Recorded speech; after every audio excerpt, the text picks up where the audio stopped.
Everyone. Welcome to this webinar from the Medical Schools and Dental Schools Council. If you are expecting to come to a webinar saying what to do if students don't receive an offer, definitely in the right place. I will just wait for that number at the bottom of the screen to click up a little bit, and then we will get going.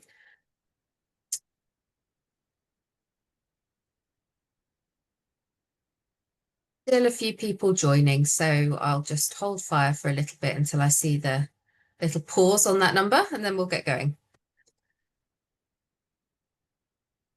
Okay, I think we're there. So yes, welcome, very warm welcome to this webinar. If we move to the next slide, I'll let you know what we're doing today. So this is the welcome section, and then I'm going to introduce our panel to you. We've got a really good panel today. They've got some presentations for you, and then there will be a chance for you to ask us some questions. So if we move to the next one. So for this webinar, I know they all work differently, but for this one, you'll see that at the bottom of the screen, you'll see there's a little icon saying Q&A. Please put your questions in there. I won't ask them while people are speaking, but once we finish the presentations bit, I will put those questions to the panel. You'll also see that there's a chat function. That's if you want to comment or ask for information or tech support. I would say that we will also be using that chat function. If the panelists mention a resource, we'll try and find it and put the link in there for you. And as with all MSc and DSc webinars, it will be recorded and available on the MSc YouTube channel. So we have a new channel in there. So please do go and check it out, because it won't just be webinar recordings. We're going to put other resources up there. And so introductions. So my name's Clare Owen. I primarily work with the Medical Schools Council, where I'm a director. And on the panel today, we have Mandy Hampshire from Nottingham Medical School and Raya Verdi from Manchester Dental School. So we've got medicine and dentistry represented here. Lots of good experience on the panel. Next. So today we're going to talk about waiting lists and clearing, graduate entry medicine and dentistry, some of the alternatives to medicine and alternatives to dentistry. Next. Okay. And actually, there is one thing that I'm going to ask Joanna to do. She's helping me with this event today. We have some social media for medicine and dentistry across a number of different panels. It's at Studying Healthcare. We'll be doing lots of updates on there. So if you did want to give that a follow, please do. And we'll put the at. I'm pretending I know how social media works, but I'm hoping Joanna will put the links in for me in the chat. Far too old for this. Brilliant. Now I've embarrassed myself. We will move on to the presentations, and Mandy, I think you're going to start. Yeah. Just tell me if you can see my slides. Yes, brilliant. Working very well. Great. So I'm Mandy Hampshire, and I'm Director of Admissions for Medicine at the University of Nottingham. And I'm delighted to be here with you today. I'm going to focus on medicine, but a lot of what I say would also be very relevant for dentistry. But I have to admit that my area really is medicine. But I am very aware that many of the things that apply to medicine also apply to dentistry, and they're both very competitive courses. Okay. There we go. So I'm going to be talking about waiting lists, UCAS extra and clearing, what to do on A-level results day, and then graduate entry medicine. And then I'm going to hand over to Raya. So we're thinking about what to do if applicants don't have an offer. So I think there are three fairly common scenarios at this point in the admission cycle. One is that if applicants have not had an interview, so they've not got as far as the interview stage and been rejected or made an alternative course offer. And I think it's important to remember that medicine and dentistry are very competitive, and I wouldn't want applicants to think that this means that they really shouldn't do medicine or dentistry. If it's their passion and you've supported them and have academic GCSE grades that might put them in a position to be able to apply, and they've really thought through this is what they want to do, I wouldn't want them to be put off. It may just be that they need to apply again the following year, and we'll talk about that in a bit more detail. So another position maybe is that they've had an interview and been rejected or made an alternative course offer. And I guess that will also be disappointing for them, but it's not necessarily the end of the story. And that's where waiting lists and other options come in, and I'll explain those in more detail.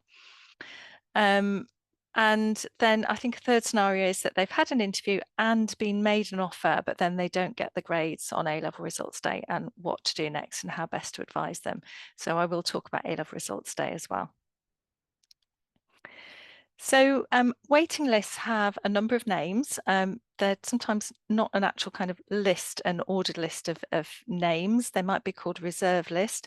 And I would say how universities operate them varies greatly. And I think it can be very difficult, even if candidates or have been told that they might be contacted. Universities often don't give out a kind of position on a list of where they are because it can be very difficult to predict whether or not anything is likely to happen as a result of that. It's quite unpredictable, I would say, at this stage of the cycle, and that's very difficult for you and for applicants, and I appreciate that. So there's a couple of places where waiting lists or reserve lists might come into play. So a candidate may have had an interview and be waiting for an offer, and that could be a late interview. So maybe they've had an interview in the last couple of weeks even, and be waiting to hear for an offer if they're going to get an offer. Or they may have had an interview earlier in the admission cycle, maybe in January, December, January, February time, and they may have been rejected, but had an email saying that do they wish to be contacted if at some point later in the cycle the university is in a position to make an offer. And that will be if places become available. So I would say that since COVID, it's been much more unpredictable than it was pre-COVID, and universities have been changing their pattern in terms of the number of offers that they're making, and also thinking about the likelihood of applicants achieving their grades. And at this point in the cycle, when the first UCAS offer holder decision deadline has passed, which is in the beginning of June, universities will be looking at their position and maybe will contact applicants and make them an offer at this stage when they weren't in a position to earlier in the cycle. And I think it's important to be aware that medicine and dentistry courses have a fixed number of places that are funded. And so each medical and dental school will be trying to fill those places as closely as possible. So they can't go greatly over numbers, but they're also trying not to go under numbers. And that's quite a challenge for admissions these, trying to get the number right. And so I'd say the third position at this point is that the candidate's not had an interview, but they've been notified that they may be contacted later. So again, after the June offer holder decision deadline, it may be that universities are looking at their position and thinking, well, they don't have enough offer holders, and decide to hold some interviews at this stage in the cycle. And then they would contact applicants who've given permission to do so. So with all of this, it can feel a bit uncertain and a bit difficult for students and perhaps those who are advising them to interpret the communications and what's happening and what the future may hold. But really the most important thing is for applicants to focus on doing their best in their exams, because whatever happens, this year or in subsequent years, the offer is going to be dependent on meeting academic criteria in A-levels or other exams. So it really is important for them to try and do their best. And I know some students will still be doing A-level exams this week. I don't think they're finished yet. And another point that's, well, there's a couple of other points that are important, that if something unexpected happens, like an illness, it's really important to notify exam boards. They may be able to make an adjustment to take that into account. But also to check university extenuating circumstances policies and see if the university has a way that either the student or someone supporting them, such as the teacher, can complete an extenuating circumstances form that may be taken into account if achieved grades are not what they were hoped they would be. And it's really important that applicants remain contactable throughout the admission cycle from now onwards through to A-level results day and beyond. If a university is trying to contact them, perhaps to make them an offer, that if they've not had one before, then they really need to have a phone number or an email address that's up to date. So I know that can change when students leave school, but it's really vital that they keep their details up to date on UCAS. And I'd also recommend having a nominated contact. That might be a parent, but it might be someone from school to support them, because if we can't get hold of the applicant, then we may be able to get a hold of the nominated contact, and that would be really helpful. I would also say at some point, if applicants haven't got an offer and they're thinking about potentially reapplying for next year, then they're going to need to resit UCAT, which is probably not what they want to hear, having gone through it all last year. But UCAT has to be taken in the testing cycle in the year of application. So if they haven't got an offer now and are unlikely to get a place to start in 2025, then they do need to think about preparing, registering, preparing, and being ready to take UCAT. And UCAT has changed this year. It's different to last year. There's no abstract reasoning section. So again, that's really important for them to be looking at up-to-date, the up-to-date official resources on the UCAT website. There's lots of information, lots of support material that will help them there and explain the new format and the new scoring for this year's testing cycle. So as I've said, there's an important date for offer holders and universities, which is the June offer holder decision deadline, which is the point that any applicants who've been made an offer need to decide whether they're going to accept for firm and insurance. And obviously, if they've had 4 offers, if they're really fortunate and had 4 offers, they can't keep them all. They can only keep 1 firm and 1 insurance. So at this point, when offer holders have made their decisions, the universities will know their position. And as I was explaining, they'll be looking at the numbers and thinking, have they made enough offers? Do they have enough firm offers? Or would they like to make some additional offers at this point in the cycle, or maybe run some additional interviews? And that's where the reserve or waiting lists come into place. So it could be possible that applicants at this point who maybe have been rejected but agreed to be contacted, who aren't holding a medicine offer at the moment, could receive an email from a university offering, either making an offer or calling them to interview. So even though they may be doing A-levels, or even after the A-levels, maybe relaxing and going on holiday, it's really important that they keep an eye on their emails just in case that happens for them. So I'm going to move on to discussing extra and clearing. It is very unusual for medicine, and probably even more unusual for dentistry, to be in extra or clearing. But I also appreciate that there are some new medicine courses and that they could potentially be in extra or clearing this year. Again, it's possible, as I've explained, it's quite difficult for admissions leads, certainly over the last few years, to predict, how offers will be received and whether they'll have the right numbers for their places. So it is possible that there may be some medicine courses in UCAS Extra, which is open at the moment, or in early clearing. And so the best way to find that out is to look on the UCAS website. And also you could check on the university's website, but I think it's probably easiest to go on the UCAS website because it'll have information about lots of different universities on there. And applicants can apply via UCAS if they are not holding any course offers. So if they're really wanting to do medicine and there's a medicine course or a dentistry course in extra or clearing, then in order to apply, they can't be holding an offer, which may be a very difficult decision if they've got an alternative course offer, so a non-medicine, non-dentistry offer, to decide what to do. And I think they need some really careful advice at that point, because that's the UCAS position, and they can add one UCAS choice at a time. So as with any application, they really need to be checking the minimum course criteria to make sure that they're eligible, and shouldn't be applying if they don't meet the minimum criteria, because they would be rejected. So they may need some support in finding that information and checking that they meet the minimum criteria.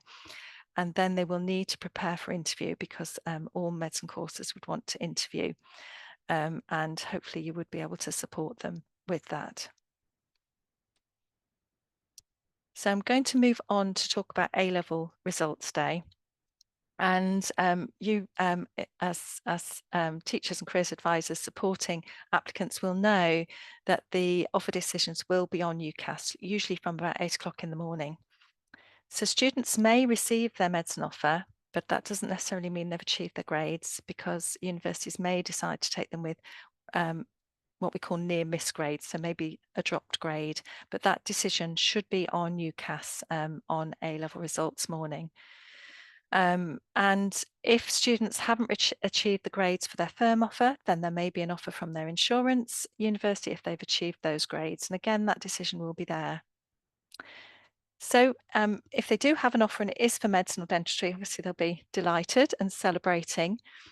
If they don't have an offer decision, then it's really important to try and give advice for them. It can be obviously a very upsetting, stressful day, and having someone who knows the system and can offer appropriate advice is really helpful. So I think it's important then thinking about what grades the student has achieved. It's a system where occasionally things can go wrong. So if they have achieved their grades of their firm or insurance offer, but the decision isn't there, then need to contact the university to see what's happened and see if there's been some delay or something in the system's not quite right, but to ask why and to look into that. And then if they haven't achieved the grades for those offers, but they may be in a position, they've got grades that would be competitive for a UK medicine or dentistry course, then it would be a case of looking to see if there are any medicine or more rarely dentistry courses open in Clearing. Again, the UCAS website would be a good place to go for that information. And so, as I say, the good starting point would be UCAS to see if there are any medicine courses in Clearing, and then checking the university websites. And as I've said, looking for minimum course criteria to make sure the candidate is the student's eligible to apply. You don't want to be rejected because you just don't meet the minimum course criteria. And they will be asked for their UCAT results, usually from last year, because this is about starting in September 2025. So it will be using the UCAT test result from last year in order to be comparable to other applicants. And then obviously contacting the university, and should they be successful, they will need to prepare for interview, because the universities will be interviewing imminently as soon as possible after A-level results day. And that could be in person or it could be online. So an alternative position, a different position on A-level results day is the student who hasn't achieved their grades. So they really need advice here from you, and hopefully you'll be in a position to say whether a remark of papers is a realistic option for them. Perhaps they're just below a grade boundary. As a university at Nottingham, we would accept a remark if it gets to the university by the deadline that's set. For many universities, that might be the 31st of August, or it might be slightly later. And at Nottingham, if the remark paper achieves the grades of the offer, we would honour that, and so the student would then have a place to start in September 2025. If a remark doesn't look like a realistic option, then that's a conversation with the student about potentially resitting their A-levels, and if they're still wanting to study medicine or dentistry. And they will also need to resit UCAT, so they will need to think very quickly about applying and preparing for UCAT as soon as possible. Other things that they can do to help their chances, as I've said, it's really competitive getting into medicine and dentistry, and just sometimes being a year older, having a bit more experience, a bit more life, working with the public, but also perhaps thinking about their application, checking they've met the minimum criteria where they're applying, looking at their UCAT score, looking at their GCSEs, and thinking where they've got the best chance of getting in. The Medical Schools Council has a really useful resource with all of the grades and aptitude tests and requirements, for each medicine course. It will be updated for 2026 entry, but it's a good place to start in terms of looking for information. And other things are to do an alternative degree, which Ray is going to talk about, and they should do something that they're going to enjoy. But they could also think about applying for a 4-year graduate entry medicine course following that alternative degree. So many universities, an increasing number of universities, are offering graduate entry medicine courses, and some of the new universities just offer graduate entry medicine. We have a long established graduate entry medicine course at Nottingham. We would take any degree subject for our graduate entry medicine course, but there certainly are a number of courses which are looking for a biological or life sciences degree. So a student who chooses a degree that fits within that kind of subject criteria will have more choices, more options available to them in the future for graduate entry medicine. Many graduate entry courses don't have any A-level requirements and don't ask for any GCSE requirements, so that may help the applicant depending on what they've achieved, and may mean that they don't need to think about resitting A-levels, but could move forward to do another degree. And some graduate entry courses use UCAT, but some use GAMSAT, which is a different aptitude test, is quite different. And so it may be worth you looking at those at the GAMSAT as well and thinking about what that would look like for the candidate.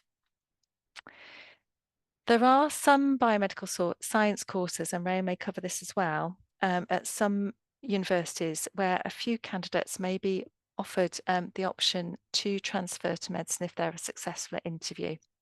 There's not many universities that offer this, and it's not an easy option because it's usually only for a very highly academic achieving small number of students on their biomedical course, and it does require an interview. But I know some people think about that and think about that would be a way forward for them to get into medicine. You know, people are sometimes very passionate, which is great. I'm a doctor, about medicine or about dentistry, and they're so focused that they're sure that that's what they want to do. Okay, so I'm hoping that what I've covered will be helpful. I've covered quite a lot of things in some level of detail, so I'm very happy to answer questions, but maybe if we hand over to Raya. Claire, do you want to hand over to Raya and then we'll take questions afterwards? Yes, we'll do questions afterwards. Raya, do you Yeah. want to, I think we're bringing up your presentation for you. Yeah, Yes, fantastic. thank you. Oh, all working. Okay, amazing. Hi everyone, I'm Raya. And yeah, so I'm gonna dive right in. If you go to the next slide, please, Joanna. Yeah, so I'll be speaking to you guys about the UCAS fifth option.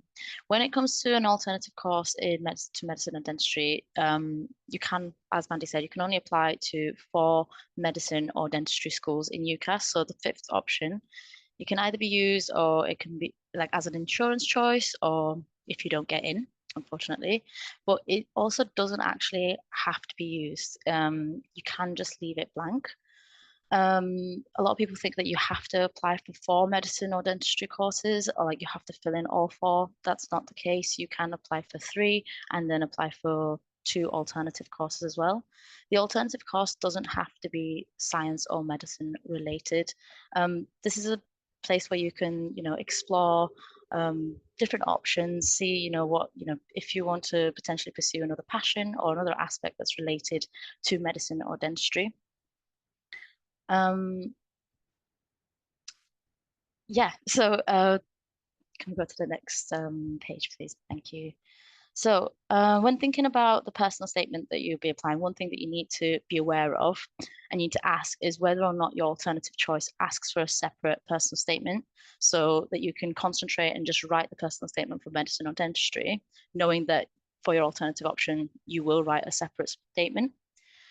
Another thing that you need to consider is whether the alternative option will consider medicine or dentistry applicants or will they automatically reject it. Some courses will want an alternative statement, some will just accept you as is, even though your personal statement is geared towards medicine or dentistry, and some automatically do reject it. Yeah.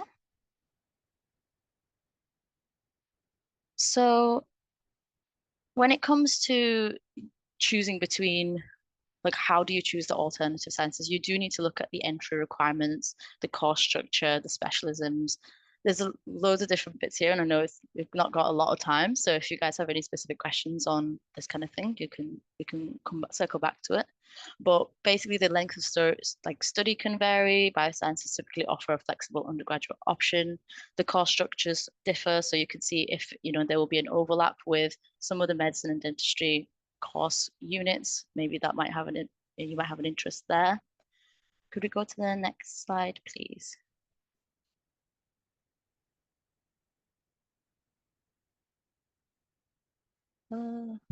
Yeah, so the A-level requirements for the courses that need one science subject. Sorry, I'm just having a bit of an issue with my slide here.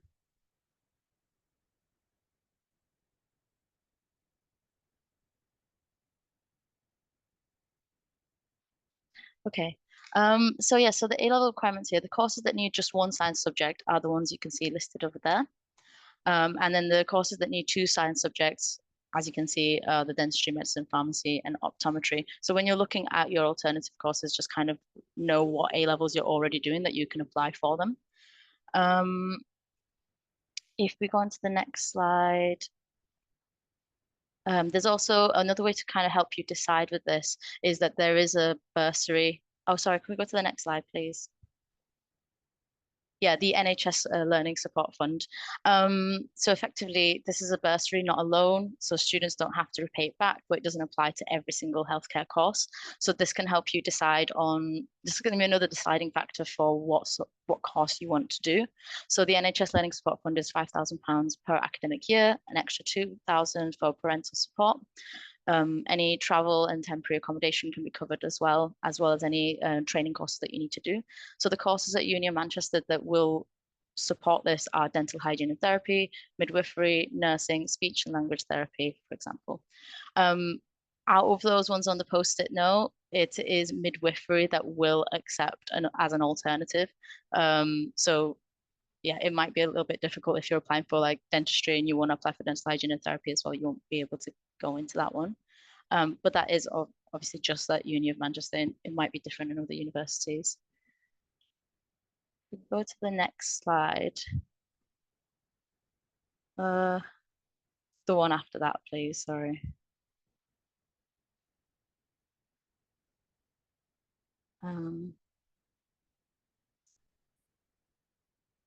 Sorry, there's just a bit of an issue with the slides. Could we go again? Could we go to the next one?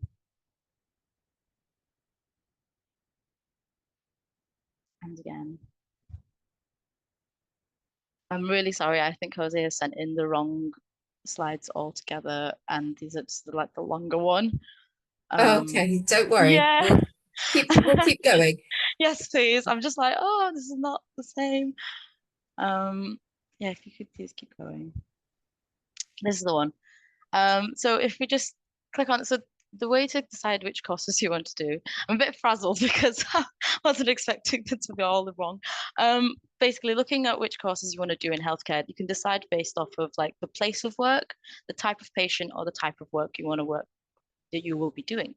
So depending on the type of like science related course that you pick, if you go to the next slide, it should take the box down.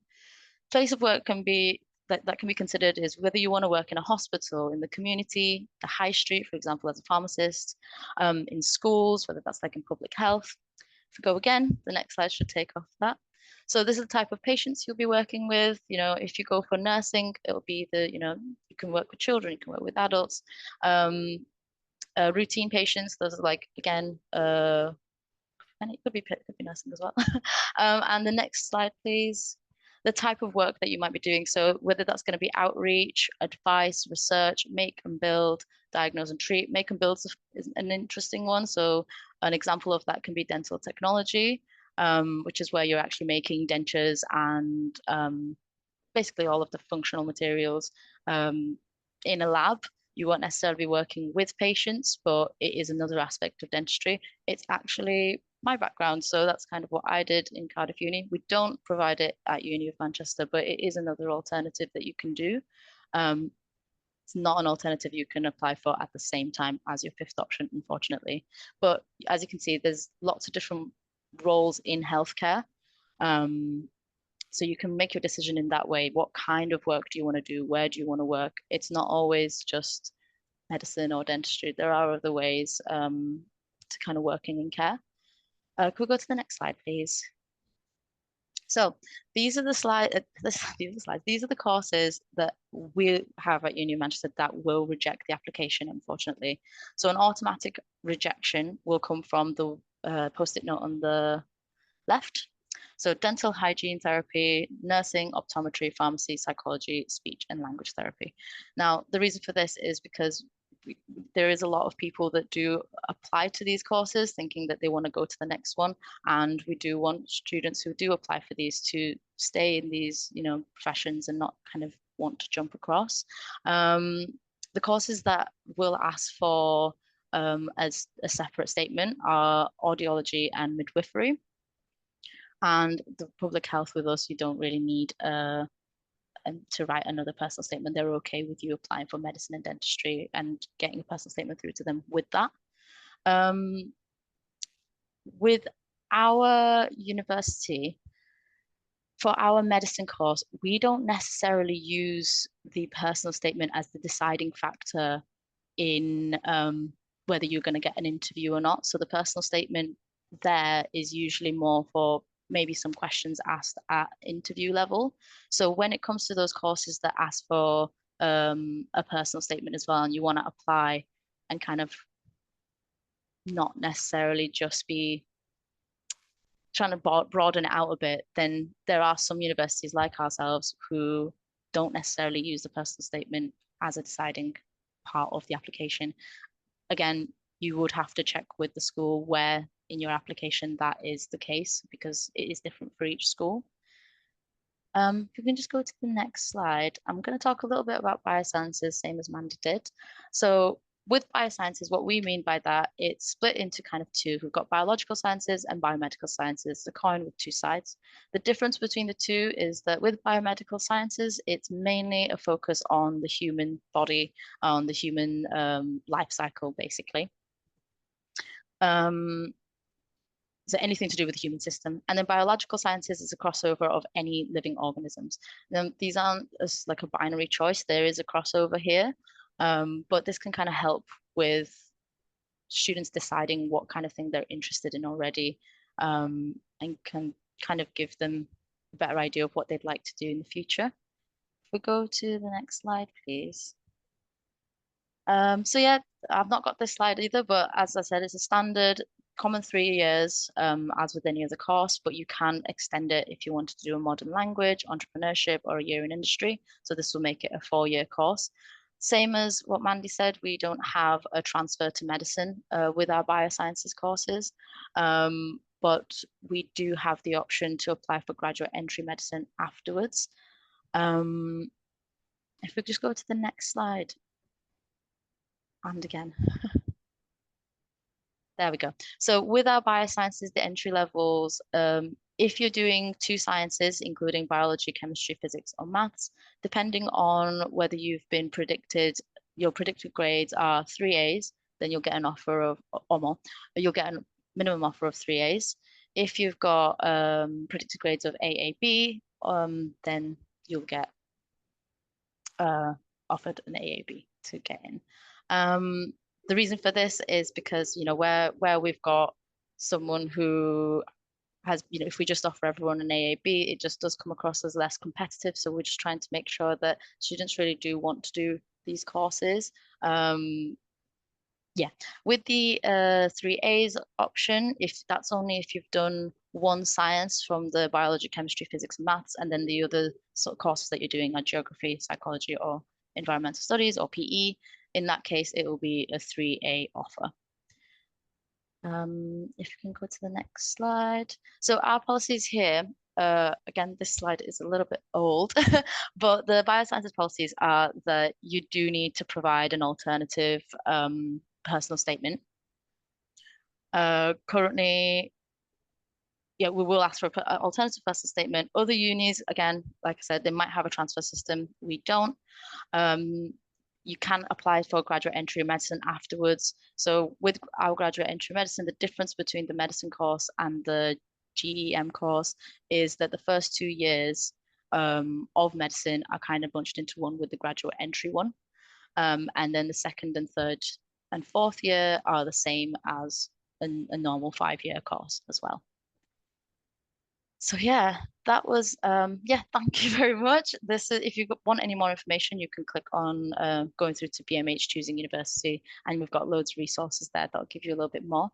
I massively apologize for the bit of a technical problem there with the slides, and a bit of a whistle stop tour. So if you guys have any questions at all, please do ask. And No, thank you, Ray. It's nothing worse than sitting down to do a presentation and realizing the slides are not right. So you have my utmost sympathy.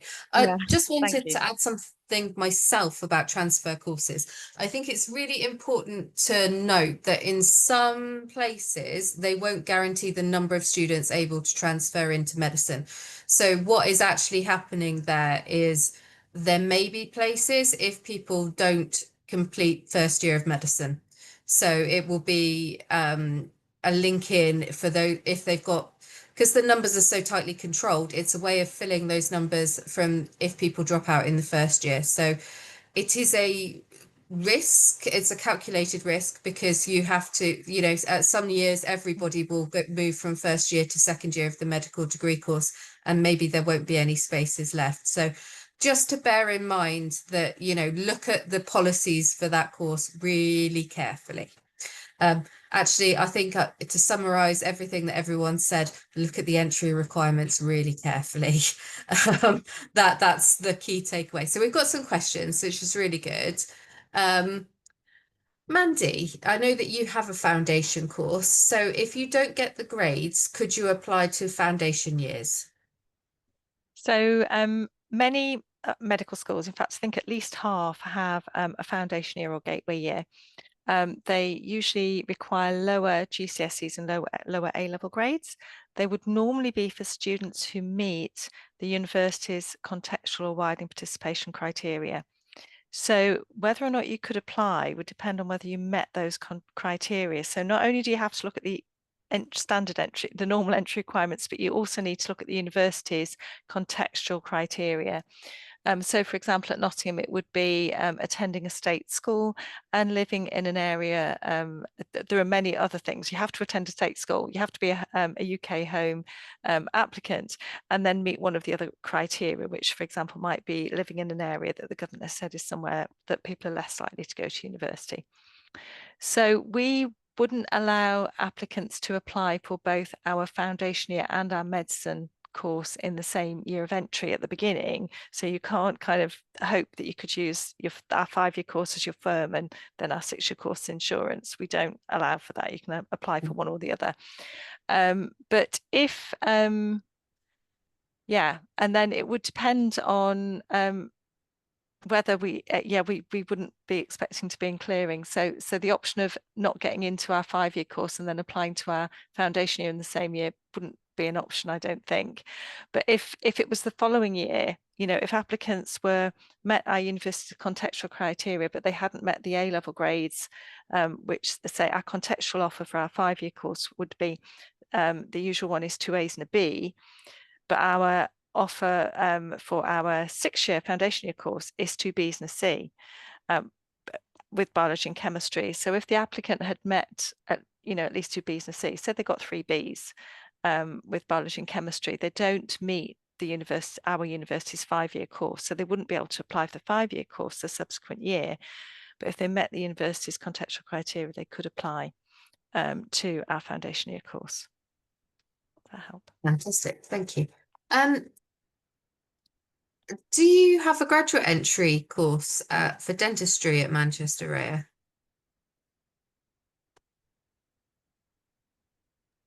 Sorry, could you repeat that, please? Do you have a grad entry dentistry course Not for at Manchester? dentistry. No, not for dentistry. And Mandy, you don't do dentistry at No, we all, don't. do you? There are a few No. graduate entry dentistry courses, aren't there? I think King's has one, for example. So there are some, but not many. Right. Yes. So, I mean, just a note on graduate entry courses in general, they are competitive to get into.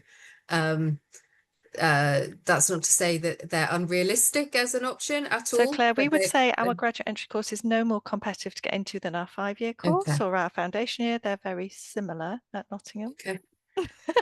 Okay, and in general, I think they are a little bit like the national picture, maybe a little bit, Yeah. but you know, there's they will vary, and you know that's the good thing about applying to medical or dental school. Actually, there's plenty of options. These days, there's even more options with new schools coming online and new courses coming online. So that's you know a really good thing. So let's try. What is a firm or insurance offer, Mandy?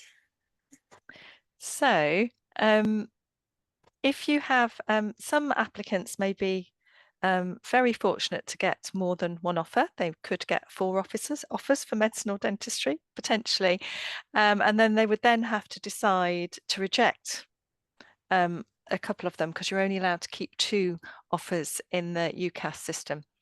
And that's where offer holder days come into play, or looking at the websites and checking more detailed information about the courses and thinking about where you want to live, how far from home you want to be, that sort of thing. But eventually, usually in June, the first week in June, offer holders are going to have to decide on a firm and an insurance offer. So this will depend. It's an individual preference. I would say the firm offer is probably going to be where you most want to study medicine. However, I can understand, and then the insurance would be your second, your second choice, particularly if the grade requirements for both courses are the same. However, I can anticipate that if you've got offers and they've got different grade requirements, then it might be strategic to choose as your firm offer your first choice. Firm means your first choice, the one with the higher grades. And then if you don't get that, then and your insurance offer is lower grades, then hopefully you're going to get the grades for your second choice, which is your insurance. So firm is the first choice and insurance is the second choice. The difference that it does make, for example, at Nottingham, and this may be the case elsewhere, is that if you want to apply for accommodation, you have to be firm with us in order to apply for accommodation. So it's not just about it being your first and second choice, but there are some other things to think about as well. Okay, Raya, I've got a question about UCAT and dentistry here. So the person is asking, if you don't do as well as expected in UCAT, but have A star AA predicted grades, as well as 7 to 9 GCSE grades, is there a chance you will still be accepted to dentistry? Now, I'm aware you probably only talk about Manchester in this context, but I'll ask Mandy afterwards for her perception on medicine as well. Unfortunately, I can't answer the acceptance for that. If you haven't been given an offer, I can't say, but I would urge you to get in touch with the school for our School of Dentistry. If you get in touch with the admissions, they'll definitely be able to answer that for you.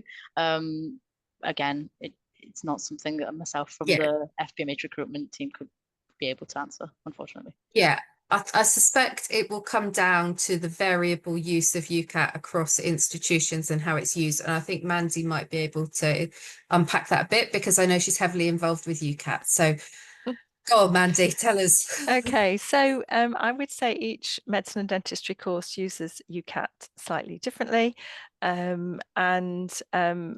There is some information on Medical School Council's website, but you're really best to go on the university's website and look at their selection process. So I can tell you about Nottingham. It's probably difficult for me to be specific elsewhere. But if you're applying, so this would be at a different stage of the cycle. And if you're, if you'd got your UCAT score and maybe your achieved A levels, or we don't look at predicted A levels at Nottingham. So being predicted A star AA wouldn't make any difference to us at all. We select for interview on GCSEs and UCAT. And if you look at our website, then you'll see that the UCAT is quite an important part of our selection process through to medicine. It's quite heavily weighted, but we don't use the overall score. We score the different sections separately. But we would expect you to have an SJT 1, 2, or 3. We reject band 4s. So there may be other medical schools that only use the UCAT as a much smaller part of their selection process. Perhaps they select on predicted A levels and GCSEs and maybe some contextual criteria. And maybe the UCAT might only be used as a deciding factor or at a later point. And there are a few medical schools that will accept SJT band 4. So you really, if you do get an SJT band 4, you really need to check carefully what the university is looking for. So there's no easy answer to that, but it does mean you have to check each university's website, I would say, and try and work out what matches your achieved grades and your UCAT as closely as possible. Yeah, and I think that that's probably a bit of a similar picture for dentistry. That I think the key message is that universities use UCAT in different ways. So it can be ranking, it can be threshold, it can be tiebreaker. There are lots of different ways of doing it. So, you know, it might look on the surface that you've got these fantastic predicted A-level scores and fantastic GCSEs, but if the school is putting a lot of weight on UCAT, that's what they're using to make their decision. I hope that we've managed to get across that this is all very complex because the numbers are really strictly controlled. So it's the decision making is really hard for teams on this. I understand it's very hard for applicants as well, but we're not doing it just because, you know, we fancy it. It's because it's hard for both parties. Mandy, can I make you work a little bit harder on UCAT? Because as you mentioned, UCAT has changed. So that will mean that previous, you know, if schools say what their previous threshold was for UCAS, it will be might different. not match over. It will be different. I think, I mean, at Nottingham, I would say we can't predict from one year to the next what UCAT score would get you through to interview. We combine ours with GCSEs, and I will always say that at every open day. It has to be the most frequent question we're asked. Some medicine courses in past years have had what would say a fixed threshold for UCAT. Again, that could change from one year to another. They might change the threshold, but it will definitely be different this year in the 2025 testing cycle for 2026 entry, because abstract reasoning is no longer part of UCAT and the overall scores have changed. So the maximum score that can be achieved for UCAT is different this testing cycle. So I would anticipate that most, if not all, medical schools are reviewing how they use UCAT and what thresholds they may use in the selection process. So it's really important for anyone applying for 2026 entry that they look at the information that is for 2026 entry, both on UCAT and on the university's website. So they're looking at the correct up-to-date information. And UCAT have prepared lots of excellent resources for visiting the UCAT test this year. So do go on their website if you're needing to take UCAT this year, this testing cycle. And I'm going to give everyone a briefer by sort of related to what Mandy said. We've got a question. Do you still resit UCAT even if you got a good score? Yes, you have to sit the UCAT. You have to apply with the UCAT score of the cohort going into medical school or dental school together. Because as Mandy said, like this, if you sat it this year and you sat it next year, you'll be taking slightly different test. And it's always about your performance in relation to the cohort who took the exam that year. So I know that it feels very mean that we make people resit the UCAT, but I'm afraid you do have to do it, even if you. But I think the good news is if you do really well one year, you're likely to do really well the next. You obviously know how to do the test. So. But Claire, you can't resit it in the same cycle, can you? Very true. Yes. Yeah. Kerry has been wanting this question asked. So if a student is applying to Nottingham and they're accepted on a gateway course on their predicted grades, but they get higher grades, do they have a choice to not do the gateway course, or do they enter the gateway course? So they would normally enter the gateway course that they've been offered. So I can't say this ahead of time, but I can say that in past years, sometimes I've had places on our 5-year course. And if I've had graduate entry student, gateway entry students who've achieved the grades for the 5-year course, but also would have achieved the interview threshold for the 5-year course, So that's 2 things they've got to have achieved. So no, actually, there's 3 things. They've got to have achieved the GCSEs for the 5-year course, and the interview threshold for the 5-year course, and the A-levels for the 5-year course. Then if they've achieved all of those and we've got spaces on our 5-year course, then they might get a phone call from me on A-level results day saying, would you like to do the 5-year course rather than the gateway year course? Which is why it's very important to keep contact details up to date and to have a nominated contact in case you're somewhere else in the world and I can't get hold of you. So that could happen, has happened in past years, but I can't say ahead of time whether that would happen this year. Thank you.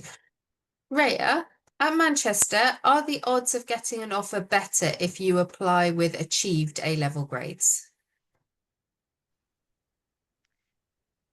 I'm afraid I'm not.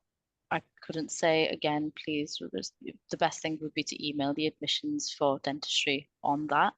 I'm not sure on the answer, I'm afraid. It No, wouldn't that's make okay. any difference at Nottingham because we don't look at that. So I think they would treat them if they're using predicted and predicted, they would treat achieved and predicted the same. But obviously, you've got those scores, so you don't have any anxiety on results day, would be my spin on it. But remember, Mandy just said they don't look at predicted A levels, they don't look at achieved A levels at all. So I think the important thing to be aware of is that then if the candidate is successful at interview, they will be made an unconditional offer because it's unconditional on A-level grades. So if someone applies with the grades that they're going to be offered, so for example, if they applied with 3 A's at A-level in biology, chemistry and another to Nottingham for medicine, we wouldn't look that before interview, but when the offer was made, it would be an unconditional offer because the grades are already achieved. Whereas if the grades aren't achieved, it's a conditional offer dependent on getting the exam results.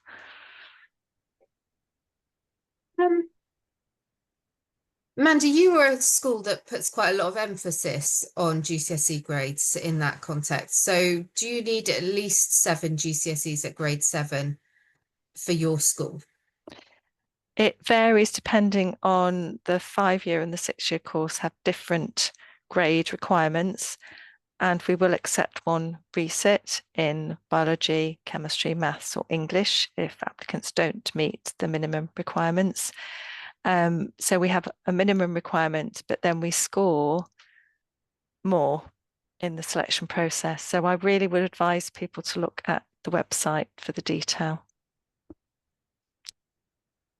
I'm going to give everyone a rest and I'm going to answer this one. Can you transfer between universities or courses? Now, courses will be up to individual universities to decide. So I'm not going to, that you'll get there and you'll see if that's possible. It is very difficult to transfer between medical degree courses in the UK. And the reason for that is that the job of a medical school is to deliver doctors who are fit to practice and have met all the outcomes for graduates set by the GMC. And those are tightly mapped into a curricula. So they have to, every single outcome and outcomes for graduates is mapped into the curricula. Each curricula is bespoke to that medical school. So it's very, very difficult to get the guarantee that those outcomes have been met if using 2 different course types. So that really goes to the point. Please go to a medical school that you're going to be happy at. I understand sometimes there's not a great deal of choice if you have, particular things around your grades or that sort of thing or what you studied, but it is really important that you don't pick a medical school thinking, oh, I'll be able to transfer out if I don't like it. It will be a 5 to 6 year commitment to that place. So I just really wanted to make that very clear for people. It is really important that you go somewhere that you're going to enjoy being at. Obviously circumstances change and that, but it is very hard to transfer. Raya, as you think about your university, are you one that accepts resit GCSEs? And do you know if you don't, is there a particular reason why? I'm not sure on whether they accept research GCSEs. Again, I'm very sorry. This is more within admissions, and Okay. I don't see why they wouldn't, but I couldn't say for definite. Don't worry. Mandy, do you accept resit A levels? We do for our 5-year course, but not for the gateway course, because our gateway course requirements is 2 business C, so we think it's already quite low. But we will accept a resit for our 5-year course, and the details of that in terms of what grade you may have needed to have had and how long ago are on the website. But what we would ask for is the same grade, so we're not asking for more. Yes. So, you know, if it's 3 A's as our standard offer, we wouldn't be asking for more than that. So yes, we will accept resits, and it wouldn't disadvantage the applicant. I'm not looking to see if they're resitting, you know, Yeah. when we're selecting for interview. It's not something that we look at, but obviously they're going to need to achieve the grades. Should they be successful at interview, made an offer, they will then have to achieve those grades. Well, I'm going to finish there. I'm sorry that there's still a few questions that we haven't got to answer, but I think that we've been able to answer a fair few, and I am going to finish us dead on time, I think, once I've done my thank you. So thank you so much to Raya, and thank you to Mandy. This webinar will just cut. That's how it works. But please, we are saying thank you and easing you off in a nice way, really. It's just the way the webinar system works. But thank you so much for joining us today. And thank you to everyone for asking such good questions, because that was really enjoyable. Thank you. Bye.